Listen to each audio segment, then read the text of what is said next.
5월 8일 수요일입니다. 사도행전 4장 13절에서 31절까지 말씀을 읽겠습니다. 그들이 베드로와 요한이 담대하게 말함을 보고 그들을 본래 학문 없는 범인으로 알았다가 이상히 여기며 또 전에 예수와 함께 있던 줄도 알고 또 병 나은 사람이 그들과 함께 서 있는 것을 보고 비난할 말이 없는지라 명하여 공회에서 나가라 하고 서로 의논하여 이르되 이 사람들을 어떻게 할까? 그들로 말미암아 유명한 표적 나타나는 것이 예루살렘에 사는 모든 사람에게 알려졌으니 우리도 부인할 수 없는지라.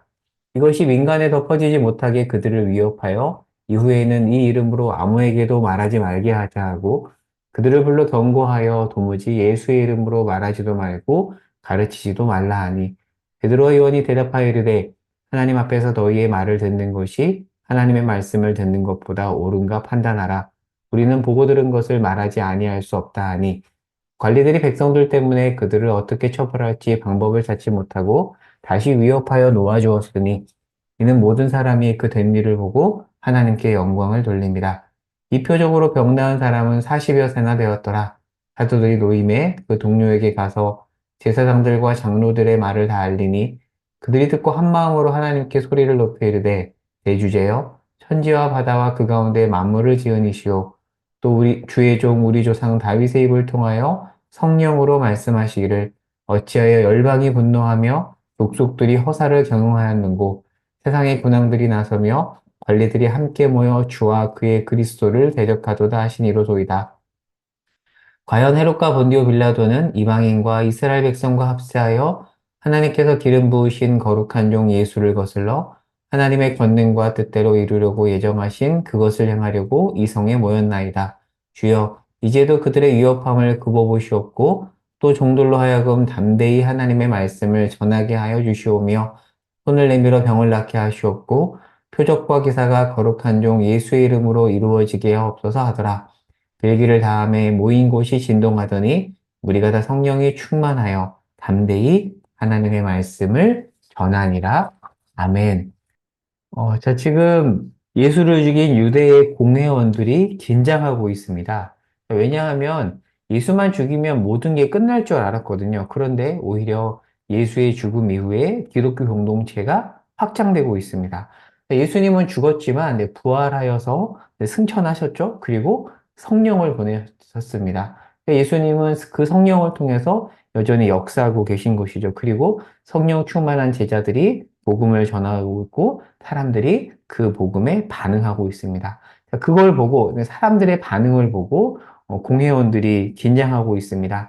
사실 이들은 대범한 범죄자 같습니다. 예수님을 죽일 때 모습을 보면 굉장히 무서운 범죄자 같거든요. 그런데 17절에 보면 이렇게 돼 있잖아요. 이것이 민간에 덮어지지 못하게 그들을 위협하여 위협하지만 민간의 눈치를 보는 유약한 자에 불과합니다. 그래서 지금 긴장을 하고 있어요.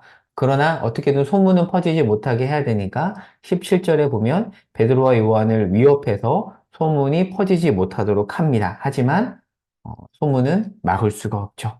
20절에 보면 베드로와 요한이 이렇게 말해요. 예전에는 굉장히 이렇게 유약한 이들이었잖아요. 성령 충만하기 전에는 도망갔던 제자들인데 성령 충만하여 위협하는 자들을 향해서 20절에 보고 들은 것을 말하지 않을 수 없다라고 합니다. 사실 이들은 지금 갇혀 있지만 유대법으로 봤을 때는 위반한 일이 없거든요. 그래서 공회는 이들을 풀어줄 수밖에 없습니다.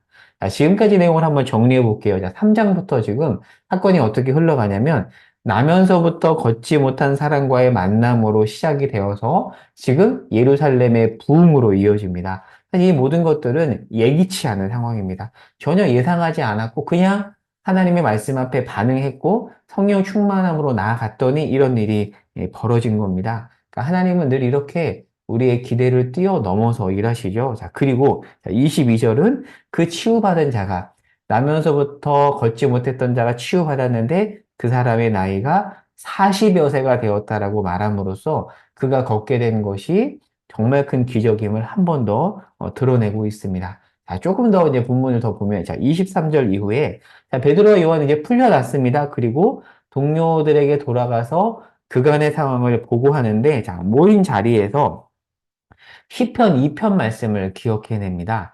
시편 2편 말씀은 메시아가 핍박당할 것을 미리 암시한 성경입니다. 그런데 핍박당한 메시아는 결국 승리하죠. 그 승리가 성취된 겁니다. 자, 그리고 25절에서는 오늘 본문 25절에서는 시편 2편을 다윗의 입을 통해 성령으로 말씀하신다라고 되어 있어요. 성령으로 말씀하신다. 그러니까 죽은 다윗이 예전에 했던 말이지만 지금 여전히 살아 움직이시는 성령을 통해서 하시는 말씀으로 지금 제자들이 해석하고 있습니다. 자, 그리고 이어서 27절에 보면, 자, 헤롯과 빌라도가 합세했다라고 되어 있는데요. 자, 둘은 사실은, 함께 할 수 없는 자예요. 자, 헤롯은 유대 왕이고요. 빌라도는 로마가 보낸 유대 총독입니다. 자, 우리나라로 따지면 이런 거예요. 임시정부의 수장이라고 볼 수 있어요. 물론 헤롯도 유대인들이 정말 원했던 지도자는 아니지만 어찌 되었든 간에 임시정부의 수장 같은 격이라고 볼 수 있고요.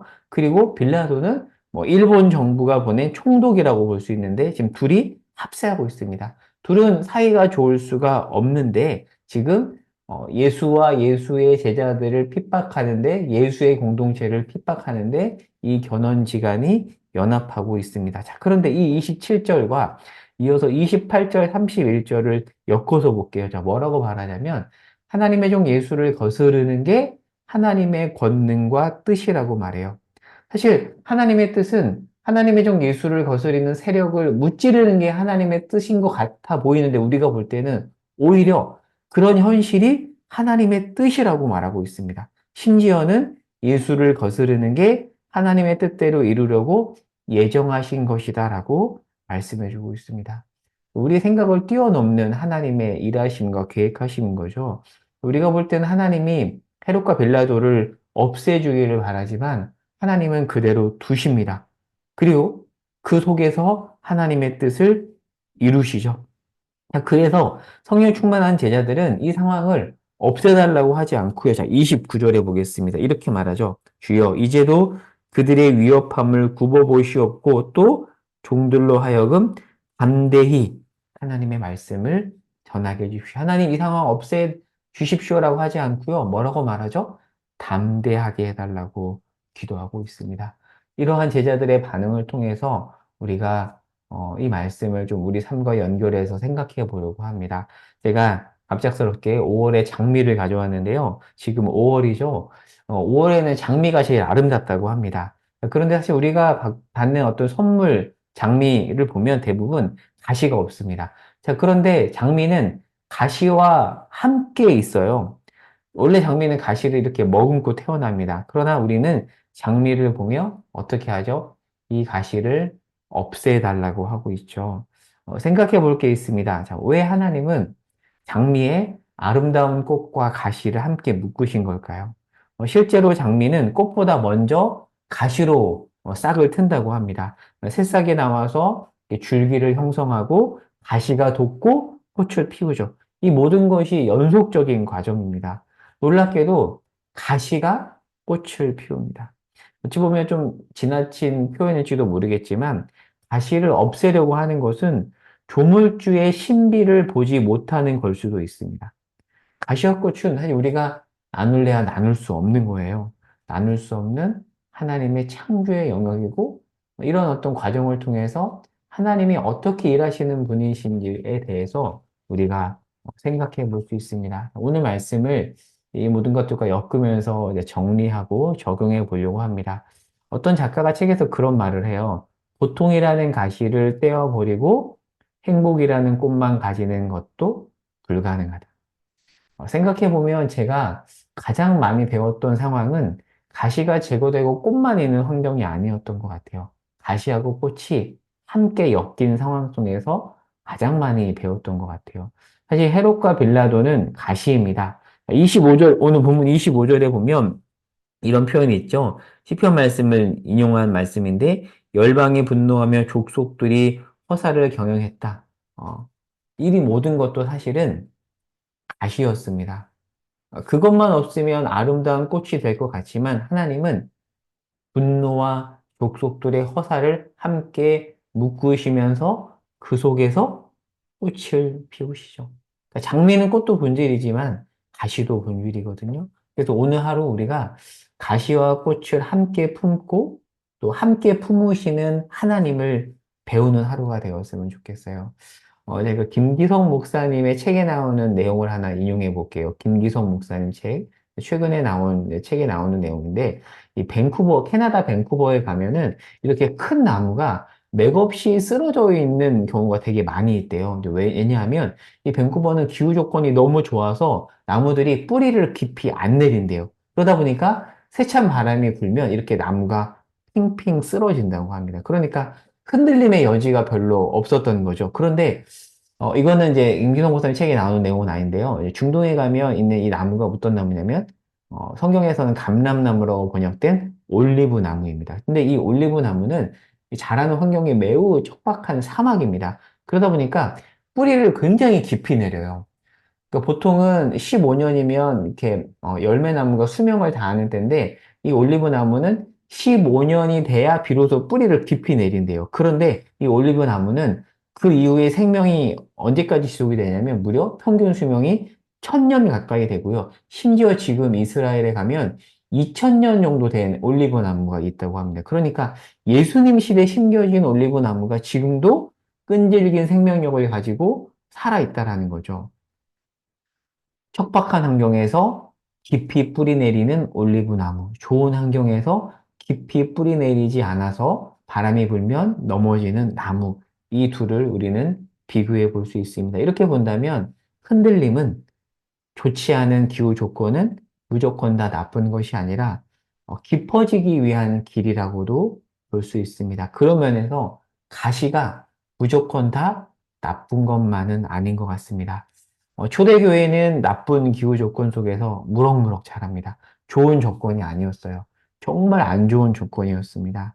사실 우리도 나쁜 기후 조건 속에서 살아갈 때가 많이 있죠. 그런데 그 속에서 하나님은 우리를 무럭무럭 자라게 하실 것입니다.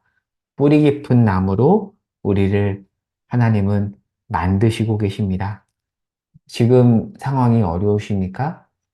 어려운 상황을 좋아하는 사람은 아무도 없습니다. 이렇게 저도 설교하지만 좋지 않은 환경을 저도 싫어합니다. 그런데 돌아보면 하나님은 그 속에서 우리로 하여금 뿌리 깊은 나무가 되게 하십니다. 그렇게 우리를 만드시는 하나님을 바라보며 믿음으로 걸어가는 복된 오늘 하루가 될 수 있기를 바랍니다. 오늘 기도 제목입니다. 나쁜 기후 조건을 탓하지만 말고 그 속에서 뿌리 깊은 나무로 자라게 하소서. 또 그 밖에 개인 기도 제목을 가지고 하나님 앞에 나가겠습니다. 제가 기도하겠습니다. 하나님, 초대교회 공동체가 성장하고 있지만 그들이 성장하고 있는 환경은 너무나도 좋지 않은 환경이었습니다. 헤롯과 빌라도가 합사하여 공격하고 수많은 가시가 있었던 곳이었지만 하나님은 그 속에서 초대교회 가운데 아름다운 꽃을 피우셨습니다. 주님, 우리 상황도 좋지 않을 때가 많이 있지만 그 속에서 하나님은 아름다운 꽃을 피우시고 우리로 하여금 뿌리 깊은 나무가 되게 하십니다. 그 하나님을 바라보며 오늘도 믿음으로 나아가겠습니다. 은혜 내려주시옵소서. 오늘 하루를 선하신 주께 맡기며 예수님의 이름으로 기도합니다. 아멘.